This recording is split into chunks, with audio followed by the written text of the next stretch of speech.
কাশীপুরে অদ্বৈত আচার্যের বিরাজ, সেইখানে প্রভুর সঙ্গে শশী ঠাকুরানীর দর্শন হয়।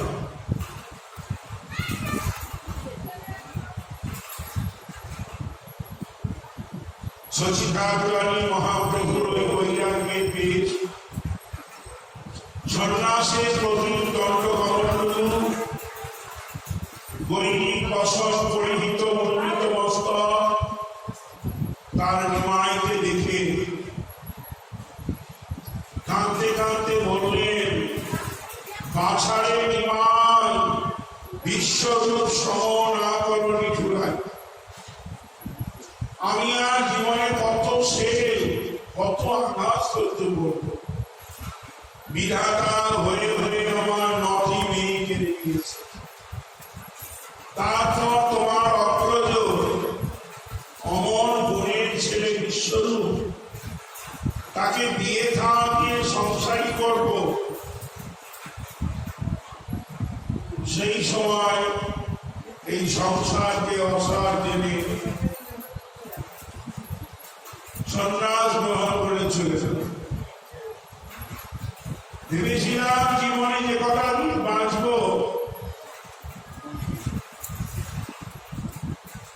তোমাকে নিয়ে কাল কাটাবো। তুমিও শেষ দিলে বাবা, তুমি যেন বিশ্বরূপের মতো হয়েও না। কেন তোমার দাদাদের সন্ন্যাস নিয়ে গিয়েছে, এ যাবৎকাল কারো মুখে শুনি না। অত বহু দেশবাসী ধাম তীর্থ পর্যটনের জন্য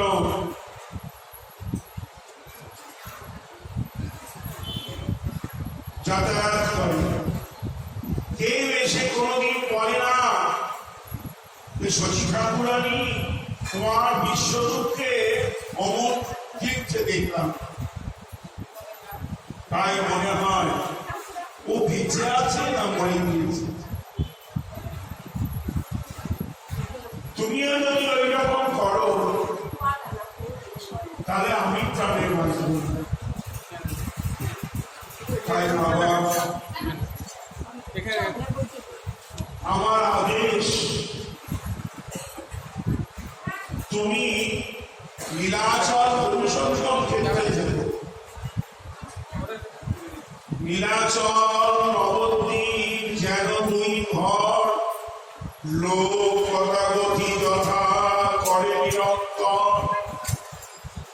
শশীমা বলছেন নবদ্বীপ আর শ্রীক্ষেত্র নীলাচল এটা যেন দুই ঘর, মধ্যে এই জায়গাটা যেন আঙিনা। তুমি নীলাচলে যেতে। আমি তো আর কোনদিন এই যথাবস্থিত এই দেহে পদব্রজে নীলাচলে যেতে পারবো না। এই বোধহয় তোর সঙ্গে আমার শেষ দেখানি দিমায়। তুই কি কোনদিন জননী জাহ্নবীর টানে বাংলায় আসবি? তাই আমি যেতে না পেলেও প্রতি বছর যে বঙ্গদেশবাসী ভক্তগণ রথযাত্রার প্রাক্কালে নীলাচলে গমন করে, তারা যখন নীলাচলে রথ দর্শন করে ফিরে আসবে, তাদের মুখে তোর কথা শুনলে আমার প্রাণটা জুড়াবে। তাই তোকে আমি নীলাচল চন্দ্র পুরুষোত্তম জগন্নাথ দেবের চরণে সঁপে দিলাম। তুই দুই ধামে থাকিস বাবা। মাতৃ আকাশ শিরোধার্য করে মাতৃভক্ত শিরোমণি শশীনন্দন গৌরহরি নীলাচলে অবস্থান করছে। ফাল্গুন মাসে প্রভু নীলাচলে প্রথম গিয়ে জগন্নাথ দর্শন করে, আর বৈশাখ মাসেই উনি দক্ষিণ ভারত পর্যটনের জন্য শৈব শাক্ত সৌর, গানভক্ত, বৌদ্ধ ধর্ম অবলম্বী এদের মত খণ্ডন করে দিয়ে ভাগবত ধর্ম, ভক্তি ধর্ম প্রচারের জন্য কলিযুগের যুগ ধর্ম নাম সংকীর্তন এবং ব্রহ্মাদি যুগবর্ণ দুর্লভ পঞ্চ পুরুষার্থ প্রেম প্রদান করার জন্য উনি যাত্রা করলেন।